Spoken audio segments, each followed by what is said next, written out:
তখন দুপুরবেলা রাস্তায় আইসক্রিম বিক্রেতা ঘন্টি বাজিয়ে গলি দিয়ে এগিয়ে যাচ্ছিল। হরিশ আর ভাবনা বাইরে খেলা করছিল। ঠিক সেই সময় তারা ঘন্টির আওয়াজ শুনতে পায়। দাদা, আইসক্রিম। হ্যাঁ রে বোন, আইসক্রিম। তাহলে আর দেরি কেন দাদা, চল আমরা মায়ের কাছে যাই। একথা বলে অনামিকা যে বিছানায় শুয়েছিল দুজনেই তার কাছে যায়। মা মা ওঠো না। ওঠো মা, না হলে আইসক্রিম বিক্রি কর্তা কাকু চলে যাবে যে। এভাবে ঘুম থেকে ওঠানোর ফলে অনামিকা হড়বড়িয়ে উঠে বিছানায় বসে পড়ে আর জিজ্ঞাসা করে, কি হয়েছে বাচ্চারা, এভাবে তোমরা কেন আমায় জাগালে? আইসক্রিম বিক্রি করা কাকু চলে যাচ্ছে যে, টাকা দাও না মা, আমি আর বোন গিয়ে একটা একটা করে আইসক্রিম নিয়ে আসবো। দাও না মা, আইসক্রিমওয়ালা কাকু চলে যাবে যে। ওফো, টিভি টেবিলের কাছে টাকা রাখা আছে, যাও গিয়ে একটা করে আইসক্রিম কিনে আনো, আর দুজনে ঝগড়া করবে না কিন্তু। অনামিকার বলা মাত্রই তারা টিভি টেবিলের কাছে যায়। সেখান থেকে গিয়ে তারা টাকা নিয়ে নেয়। তারপর বাড়ি থেকে ছুট্টে তারা রাস্তায় বেরিয়ে যায় আর আইসক্রিমওয়ালার কাছে পৌঁছে যায়। আইসক্রিমওয়ালাকে টাকা দিয়ে সে বলে, আমাকে দুটো আইসক্রিম দেন, একটা আমার জন্য, একটা বোনের জন্য। তারপর দুটো আইসক্রিম নিয়ে তারা দুজনে সেখান থেকে চলে যায়। হরিশ আর ভাবনা যখন রাস্তায় একটি গাছের তলায় দাঁড়িয়ে আইসক্রিম খাচ্ছিল, ঠিক সেই সময় হরিশের এক বন্ধু নিহান রাস্তা দিয়ে যাচ্ছিল। হরিশকে দেখতে পেয়ে সে নিজের গাড়ি থামায়। হাই হরিশ। হাই, এই পথ দিয়ে কোথায় যাচ্ছিস? এক সপ্তাহ ধরে আমি বিচেই খেলা করছিলাম, এখন আমি বাড়ি যাচ্ছি, একটু গিয়ে বিশ্রাম করব। নিহানের একথা শোনার পরে হরিশ উৎসাহিত হয়ে জিজ্ঞাসা করে, কিন্তু তুই বিচে কি করে খেলা করলি? এখানে তো সেরকম কোনো জায়গাই নেই। হরিশের মুখে এরকম সরল কথা শুনে নিহান হেসে বলে, ওরে হরিশ, বিচ গ্রামে নয়, সমুদ্রে হয় রে। ওরে বাবা, সমুদ্রে বিচ হয়? হ্যাঁ ভাবনা, সবসময় ঠান্ডা থাকে ওখানে, যতই রোদ্দুরের তাপ হোক না কেন সেটাও অনুভব হয় না। যতবার গেছি ঠান্ডা আবহাওয়ায় পেয়েছি, আর যখন সমুদ্রের ঠান্ডা ঠান্ডা জল এসে পায়ে ছোবে না, তখন যে কি আনন্দ আমি আর কি বলবো। সত্যি এত মজা হয় বিচে নাকি? হ্যাঁ হ্যাঁ হ্যাঁ, আমরা বাড়ি বানাতে পারি, সেখানে বিভিন্ন পাখির বাসা থাকে, বিভিন্ন রকমের আইসক্রিম পাওয়া যায়, খাবার খুবই সুস্বাদু পাওয়া যায়। আসলে বিচের খাবারই স্বাদ আলাদা হয়। বালিতে আমরা খুব খেলা করি আর আমাদের খুব মজা হয়। পুরো পরিবার মিলে আমরা প্রত্যেকবার বেঁচে যাই। এখন আমরা বাড়ি ফিরছি রে, চল, খুব ক্লান্ত, আবার দেখা হবে। একথা বলে নিহান সেখান থেকে চলে যায়। বোন, আমরাও মা বাবার সাথে কথা বলবো আর বলবো বিচে যাওয়ার জন্য। ঠিক আছে দাদা। এভাবে হরিশ আর ভাবনার মধ্যে কথা হয়।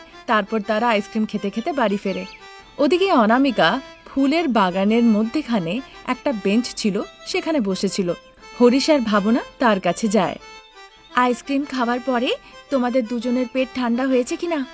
মা, আমার বন্ধু নিহান বিচে গেছিল, সেখান থেকে খুব আনন্দ করে এসেছে। যাদের কাছে টাকা হয় তারা যে কোনো জায়গায় যেতে পারে যে বাবা, কিন্তু আমরা পারবো না। না মা, আমরাও যেতে পারি। আজ পর্যন্ত যে কোনো গরমের ছুটিতে তুমি আমাদের কোথাও নিয়ে যাওনি, এবারে তোমাকে আমাদের বিচে নিয়ে যেতে হবে। দেখো বাচ্চারা, বিচ মানে সেটা দেখতে অনেক বড়, আর এখান থেকে অনেক দূরেও, তাই আমাদের মতন মানুষদের ওখানে যেতে অনেক টাকা লাগবে। এখন আমি যতই বোঝাই না কেন, তোমরা আমার কোনো কথাই বুঝতে পারবে না। আমরা অন্য সময় যাব, এখন গিয়ে খেলা করো। প্লিজ মা, আমাদেরকে একবার নিয়ে চলো। হ্যাঁ মা, আমিও একবার যেতে চাই মা। হরিশ ভাবনা দুজনেই খুব ভালো না, আমার সব কথা শোনে। তেমনটা নয় মা। বাচ্চারা, আমরা অন্য সময় যাব, এখন তোমরা এখান থেকে যাও। এভাবে বলাতে দুই বাচ্চা দুঃখিত মন নিয়ে সারদা, যে টিভি দেখছিল বসে বসে, তার কাছে আসে। তা আম্মা, চলো না এই গ্রীষ্মে আমরা বিচে যাই। বাচ্চারা, বিচে যেতে হলে অনেক টাকা লাগে, সেখানে গিয়ে কি হবে? পাশেই তোমার দিদার গ্রাম, আমরা সেখানে যাব। সেখানে কত বড় বড় গাছ, পুকুর, মোষ, আরো কত কিছু। তাছাড়াও আম, জাম, কাঁঠালের কত বড় বড় গাছ। প্রত্যেক বাড়ি তো গরমের ছুটিতে তুমি আমাদের দিদার বাড়ি নিয়ে যাও, এবারে বিচে নিয়ে চলো না। না না, বৃষ্টিস না, যদি তোমরা নিজেদের দিদার বাড়ি যেতে চাও তাহলে বলো, আমি তোমার বাবার সাথে কথা বলে গরমের ছুটিতে সেখানে পাঠিয়ে দেব। একথা শুনে ভাই বোন দুজনেই খুব দুঃখিত হয়ে পড়ে। বোন, ঠাকুমা তো রাজি হলো না, চল গিয়ে দাদুকে জিজ্ঞাসা করি। একথা বলার দরুন প্রসাদ বাইরের থেকে ঘরে ঢোকে। ঘরে এসে সে গিয়ে বসে। তুমি এসেছো দাদু? আমি আর বোন তোমার বাড়ি ফিরে আসার অপেক্ষায় ছিলাম। আমার জন্য অপেক্ষা? কিন্তু কেন? এই গ্রীষ্মে আমরা বিচে যেতে চাই দাদু। এই বিচের গল্প ঠাকুমাকে গিয়ে বলো। আমি এই বাড়ি ফিরেছি, খুব ক্লান্ত আছি। এভাবে বলাতে দুই বাচ্চাই মনের কষ্টে বাইরে বেরিয়ে আসে। দিন কাটছিল। এখন বাচ্চারা বলে যদি বিচে না নিয়ে যাবে তো তারা খাবারও খাবে না। মা, 2 দিন হয়ে গেছে বাচ্চারা একটা দানাও মুখে দেয়নি, জলও খায়নি। আপনারা কিছু করে ওদেরকে বোঝান না। তারপর সবাই মিলে বাচ্চাদের কাছে যায়। বাচ্চারা দুঃখিত হয়ে বসেছিল। সকলেই বাচ্চাদেরকে মিলেমিশে বোঝায় যে এখন তাদের বিচে যাওয়া সম্ভব নয়। বারবার করে বোঝানোর পরেও বাচ্চারা কোনো কথাই শোনে না। তারা মুখ হাঁড়ি করে বসে পড়ে আর খাবার দাবার খাওয়াও ছেড়ে দেয়। যেহেতু আর কোনো উপায় ছিল না, তারা বিচে যাওয়ার জন্য রেডি হয়ে যায়। তা শুনে বাচ্চারা ভীষণ আনন্দিত হয় আর আনন্দে লাফাতে লাগে। তারপর পুরো পরিবার একসাথে বসে খাবার খায় আর ঘুমিয়ে পড়ে। পরের দিন বৌমা এবং তার পুরো পরিবার সমুদ্রের বিচে পৌঁছে যায়। ঠান্ডা ঠান্ডা হাওয়া চলছে, চারিদিকে আবহাওয়া ঠান্ডা। সেখানে যত লোকই উপস্থিত ছিল সবাই বিচের মধ্যে আনন্দ করছিল। সেখানে ঢেউ আসছিল যাচ্ছিল, তার মধ্যেই হরিশ আর ভাবনা খেলা করছিল। কিছুক্ষণ পরে অনামিকা গিয়ে বালুর ওপরে বসে আর 2 বাচ্চাকে নিজের কাছে ডাকে। হরিশ, ভাবনা, এদিকে এসো একটু। কি হয়েছে মা? এখানে বসো, আমরা এখানে পাখির বাসা বানাবো। পাখির বাসা? হ্যাঁ বাবা, শুধু তাই নয়, আমরা বাড়িও বানাবো। তাহলে কি মা আমি আর বোন বাড়ি বানাতে পারি? হ্যাঁ মা, আমি আর দাদা এখানে বাড়ি বানাবো আর তুমি আর বাবা অন্য জায়গায় গিয়ে বাড়ি বানাও। যাও মা। আচ্ছা ঠিক আছে। একথা বলে অনামিকা উঠে সারদার কাছে চলে যায়।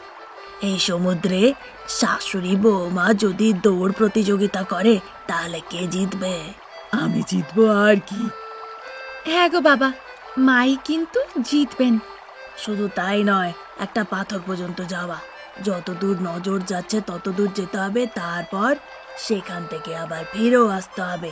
আর শুধু এটাই নয় যে জিতবে, তার পুরোপুরি ভাবে সেবা করতে হবে অপরকে, বুঝেছো?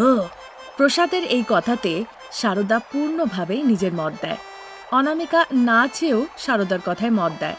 তারপর প্রসাদ কাউন্টডাউন শুরু করে। অনামিকা আর সারদার মধ্যে দৌড় শুরু হয়। তার মধ্যে অনামিকা জিতে যায়। যেহেতু বৌমা জিতেছে, তাই বৌমা একদম মহারানীর মতন বসবে আর সারদা গিয়ে কোল্ড ড্রিঙ্ক নিয়ে আসবে আর বৌমার জন্য চাকরের মতন খাটবে। তার প্রয়োজন নেই বাবা, ছাড়ুন না। কিছু হবে না বৌমা, যখন করতেই হবে তখন আনন্দে করব। প্রয়োজন আছে কি মা? কোনো অসুবিধা নেই মা। এভাবে বলাতে অনামিকা মহারানী হয়ে বসার জন্য তৈরি হয়ে যায়। সারদা রুল অনুযায়ী চাকরানী হয়ে অনামিকার জন্য ট্রেতে করে কোল্ড ড্রিঙ্ক নিয়ে আসে। অনামিকাও মহারানী হয়ে বসে আরাম করে কোল্ড ড্রিঙ্ক খেতে লাগে। ততক্ষণে প্রসাদ আর রমেশ সমুদ্রেতে সাঁতার কাটার জন্য চলে যায়। এভাবে সমুদ্রে আনন্দ করছি, কিন্তু দেখো গরম বোঝাই যাচ্ছে না। হ্যাঁ বাবা, হতে পারে টাকা খরচা হয়েছে, কিন্তু এই গ্রীষ্মটা মনে থাকবে। ঠিক বলেছো বাবা, বাচ্চারা এমন জেদ ধরে বসলো যে তাদের জন্য আমাদেরকেও আজকে বিচে আসতে হলো। এভাবে গল্পগুজবও হচ্ছিল আর বাবা ছেলে সমুদ্রের জলে সাঁতারও কাটছিল। ওদিকে মাটির ওপরে বসে বালির বাড়ি দেখে হরিশ আর ভাবনা ভীষণ আনন্দিত হচ্ছিল। দাদা, আমাদের এই বালি দিয়ে বানানো বাড়িটা কি সুন্দর না? হ্যাঁ বোন, চল মা আর ঠাকুমাকে ডেকে আমরা নিজেদের বাড়িটা দেখাই।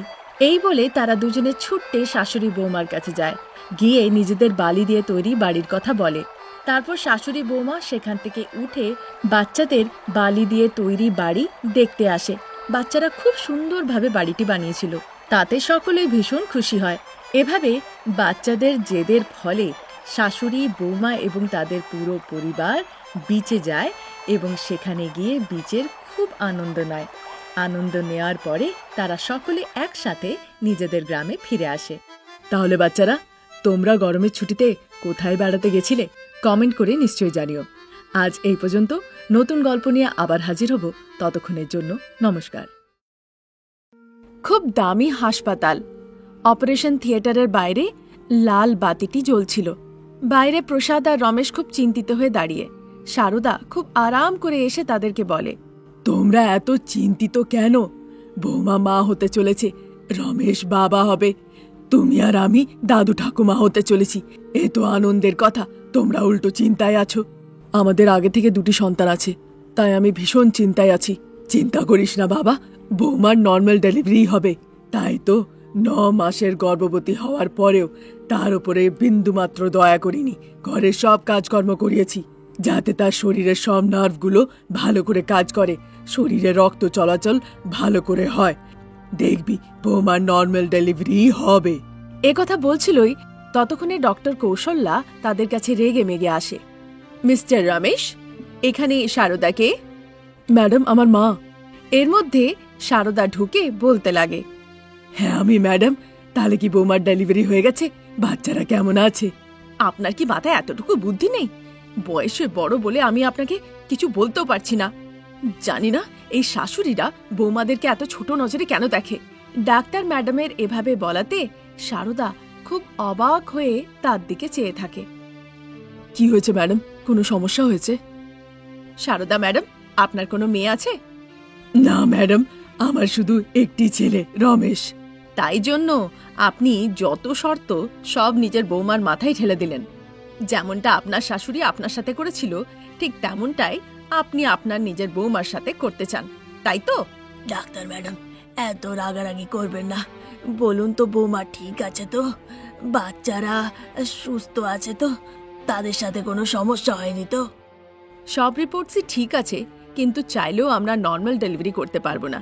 আপনারা তো দেখতেই পাচ্ছেন সে ভীষণ কষ্টে আছে। হ্যাঁ ডাক্তার ম্যাডাম, আমি আমার স্ত্রীকে এভাবে কষ্টের মধ্যে দেখতে পাচ্ছি না। আপনাকে কিছু করতেই হবে। আমরা চেষ্টা করছি নর্মাল করার, কিন্তু সম্ভব নয়। বাচ্চাদেরকে বের করার জন্য আমাদেরকে অপারেশন করতেই হবে, কিন্তু অনামিকা তার জন্য রাজি হচ্ছে না। কেন ম্যাডাম, সে কেন রাজি হচ্ছে না? সে কি ভাবছে তার প্রাণ চলে যাবে? না, তার জন্য নয়। আমি তার সাথে গিয়ে একবার কথা বলছি ম্যাডাম, আমাকে 2 মিনিট সময় দিন। আপনি গিয়ে যতই বলুন না কেন, অনামিকা রাজি হবে না। কিন্তু যদি আপনার মা গিয়ে বলেন তাহলে সে নিশ্চয়ই রাজি হবে। তবে সে বলেছে সে অপারেশন করাতে রাজি হবে, না হলে 3 জনেরই প্রাণের ভয় আছে। আগে আপনাদের ইচ্ছে, পরে আমাদের ওপরে দোষারোপ করবেন না। আমি সেই ঘরের মধ্যেই থাকবো। আপনারা 2 মিনিট কথা বলে আমাকে এসে কথাটা জানান। কথা বলে ডাক্তার ম্যাডাম সেখান থেকে চলে যায়। প্রসাদ আর রমেশ সারদার দিকে চেয়ে তাকিয়ে থাকে। বলো সারদা, বৌমা কেন আজকে অপারেশনের জন্য রাজি হচ্ছে না? যখন অ্যাম্বুলেন্স এসেছিল বৌমাকে কি বলেছিলে? যা শুনে সে কাঁদতে লেগেছিল। আমি ভেবেছিলাম লেবার পেন হচ্ছে বলে কাঁদছে, কিন্তু তার কান্নার পেছনের আসল কারণ হলে তুমি। বলো কি হয়েছিল? মা, তাড়াতাড়ি করে বলো। ডাক্তার ম্যাডাম এসে তোমার উপরে কেন চেঁচামেচি করলেন? এমন কি শর্ত তুমি অনামিকার উপরে রেখেছো? বাবা ছেলে মিলে এভাবে সারদার উপরে প্রেসার দেওয়াতে সারদা খুব ঘাবড়ে যায় আর সত্যিটা বলে ফেলে। দেখো বৌমা, মনে রেখো নর্মাল ডেলিভারি করাবে। যদি ভাবছো অপারেশন করিয়ে এখানে তুমি দিব্যি আরাম করে ঘুমোবে, তোমাকে সাহায্য কে করবে? আমি তোমার সেবা টেবা করতে পারবো না, না তোমার নবজাত শিশুদের। যাই হোক না কেন, তোমাকে নিজের নর্মাল ডেলিভারি করাতে হবে, নিজের কাজও করতে হবে আর বাচ্চাদের দেখাশোনাও করতে হবে। এই শর্তই রেখেছিলাম। একথা শোনার পরে প্রসাদ ভীষণভাবে রেগে গিয়ে সারদার গালে একটা থাপ্পড় লাগায়। তাহলে তো ডাক্তার যা বললেন কিছু ভুল বলেননি। মা, অনামিকা তোমার সাথে কি দোষ করেছে? সে তোমাকে নিজের মায়ের মতন ভাবে। আমারই সামনে তুমি কতবার থাপ্পড় লাগিয়েছো, সে কিছু বলেনি। আমি ভেবেছিলাম একদিন নিশ্চয়ই তুমি তার ভালোবাসা বুঝবে, কিন্তু কখনো ভাবিনি তুমি এরকম করবে। এখন জানি না আমি কি করব। যাও সারদা, ভেতরে গিয়ে বৌমাকে বলো সে যেন অপারেশন করায়। এক্ষুনি যাও। না হলে আমি অনামিকার গিয়ে একটা ছবি নিয়ে আসছি, তার উপরে মালা চাপিও। ততক্ষণে সেখানে ডাক্তার কৌশল্যা এসে পড়েন। চলুন ডাক্তার ম্যাডাম, আমি গিয়ে বৌমার সাথে একবার কথা বলি। এভাবে বলাতে ডাক্তার কৌশল্যা আর কোনো উত্তর না দিয়ে সারদাকে সঙ্গে করে নিয়ে অনামিকার কাছে যায়। ঠিক 5 মিনিট পরে সারদা বাইরে বেরিয়ে আসে। বৌমা অপারেশনের জন্য রাজি হয়ে গেছে, একথা শুনে প্রসাদ আর রমেশ ভীষণ খুশি হয়। ঠিক সেই সময় প্রসাদ সারদার গালে দেখতে পায় তার আঙুলের দাগ। দেখে তার ভীষণ খারাপ লাগে। ক্ষমা করো সারদা, এতদিনের গৃহস্থিতে আমি তোমার উপরে হাত তুলিনি। আজ প্রথমবার, আমার খুব খারাপ লাগছে। আমি খুব বড় দোষ করেছিলাম, তাই তুমি মেরেছ। ঠিক সেই সময়ে ডক্টর কৌশল্যা সেখানে হাসতে হাসতে আসেন। কংগ্রাটস রাম, তোমার 2টি কন্যা সন্তান হয়েছে। কিন্তু কিন্তু কি ডাক্তার? আমি বললে আপনি বুঝতে পারবেন না, আপনি নিজেই দেখে নিন। একথা বলে ডাক্তার সেখান থেকে চলে যায়। রমেশ ঘরের মধ্যে ঢোকে, দেখে অনামিকা বিছানায় ঘুমুচ্ছে। বিছানার পাশেই একটা দোলনা, সেখানে মাথায় চুলে ভরা 2টি, তার মধ্যে একজনের খুব লম্বা চুল। তারা বেশ আনন্দে খেলা করছে। তাদেরকে দেখা মাত্রই রমেশ কিছু আর বলতে পারে না। এই মায়াবী সন্তানেরা ভালো, তাই না? খুব ভালো অনামিকা, দাঁড়াও, মা বাবাকে পাঠাচ্ছি। তারপর রমেশ সেখান থেকে চলে যায়। সারদা প্রসাদ বাচ্চাদেরকে দেখতে ভেতরে আসে। বাচ্চাদেরকে দেখা মাত্রই সারদার মাথাটা ঘুরে যায়। হয়তো সেই বাচ্চাদেরকে তার পছন্দ হয় না, কিন্তু এই ব্যাপারটা নিয়ে সে কাউকে কিছু বলে না। প্রসাদও বাচ্চাদেরকে দেখে খুব অবাক হয় আর নিস্তব্ধ হয়ে পড়ে। এভাবে 1 সপ্তাহ কেটে যায়। তারপর অনামিকা বাচ্চাদেরকে নিয়ে নিজের বাড়ি ফিরে আসে। সারদা তাদের ওপর থেকে নজর সরায়। এভাবেই দিন কাটছিল। রমেশ আর প্রসাদ যখনই বাড়িতে থাকতো, সারদা ঘরের কাজকর্ম করত, অনামিকার কাছে গিয়ে বসত। আর যেই তারা অফিসের জন্য বেরোয়, সারদা সব কাজকর্ম ছেড়ে উৎসাহিত হয়ে অনামিকার কাছে এসে, 2টো মায়াবী সন্তানকে জন্ম দিয়ে মহারানী হয়ে গেছো। অনেক বসলে তুমি, তোমার শ্বশুর আর স্বামী বাড়িতে নেই যে মহারানী হয়ে তুমি এখন বসে থাকবে, যাও। এভাবে সে রেগে মেগে বলে। তাহলে কিছুক্ষণ আপনি বাচ্চাদেরকে দেখুন। ছি ছি, আমি দেখতে পারবো না। একটার 2টো মাথার চুল আর একটার এত লম্বা চুল। এদের দেখলেই আমার যেন বিরক্তি হচ্ছে। এদেরকে কোলে তুলতেও আমার ঘেন্না হচ্ছে। কেমন বাচ্চা জন্ম দিয়েছো, ছি ছি। এভাবে সে খুব বিরক্ত হয়ে বলে। অনামিকা 2টি বাচ্চাকে রান্নাঘরে ঘুম পাড়িয়ে রান্নাঘরের কাজকর্ম করতে লাগে। এভাবেই দিন কাটে। ভাবনা আর নূতন ধীরে ধীরে বড় হয়ে ওঠে।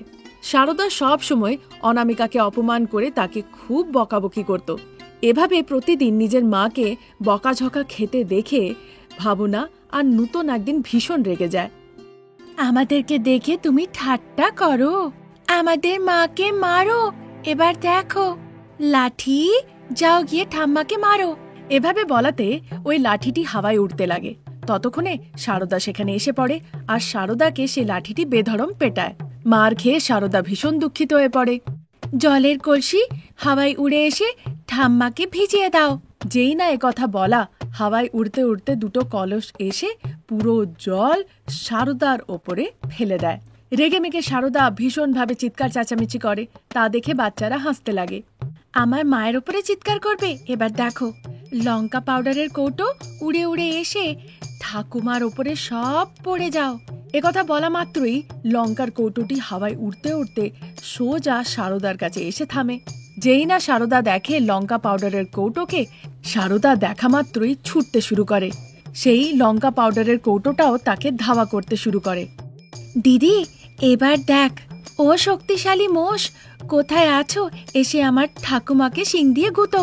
যেই না বলা, সেই একটি মোষ বড় বড় শিং নিয়ে সারদার সামনে এসে দাঁড়িয়ে পড়ে। তাকে দেখে সারদা ভয় পেয়ে নিজের চোখ বন্ধ করে বিনতি করতে লাগে। ও মায়াবী বাচ্চারা, আজ থেকে তোমার মাকে বকবো না, মারবো না, তাকে কাজের জন্য বলবো না, আমি সব কাজ করব, আমাকে ক্ষমা করে দাও। এবার সঠিক শিক্ষা পেয়েছো তো? এরপর থেকে কখনো আমরা থাকি বা না থাকি, তুমি যদি মাকে মারধর করো, আমরা তোমাকে বাঁচাতে আসবো না। এমন একটা কিছু করব যাতে তোমার সব সময় কোনো অসুবিধা হয়। দাদু বা বাবা বাড়িতে যদি না থাকে, তাহলে তুমি মায়ের কাছে একদম যাবে না। বাড়িতে কেউ থাকুক বা না থাকুক, তুমি মায়ের সাথে এরকম ব্যবহার করতে পারো না। আজকের পর থেকে তোমাকে মায়ের সাথে ভালোভাবে ভালোবেসে থাকতে হবে। ক্ষমা করে দাও মা, খুব ভুল হয়ে গেছে। ছোট থেকে তোমাদেরকে খুব জ্বালিয়েছি। প্রত্যেক দিন ঘরে আমি অশান্তি করেছি, সব সময় আমি মারধর করেছি, বকাঝকা করেছি, কিন্তু কাল থেকে আর এরকম করব না। আমার বৌমা আর তার বাচ্চাদের আমি খুব আদর যত্ন করব।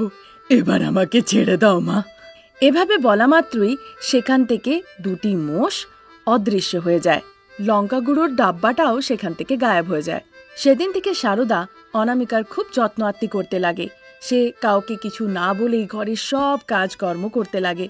এভাবে সেই দুটি মায়াবী সন্তানেরা নিজের মাকে শাশুড়ি মার হাত থেকে বাঁচায়। আজ এই পর্যন্ত। নতুন গল্প নিয়ে আবার আমরা তাড়াতাড়ি হাজির হব। ততক্ষণের জন্য নমস্কার।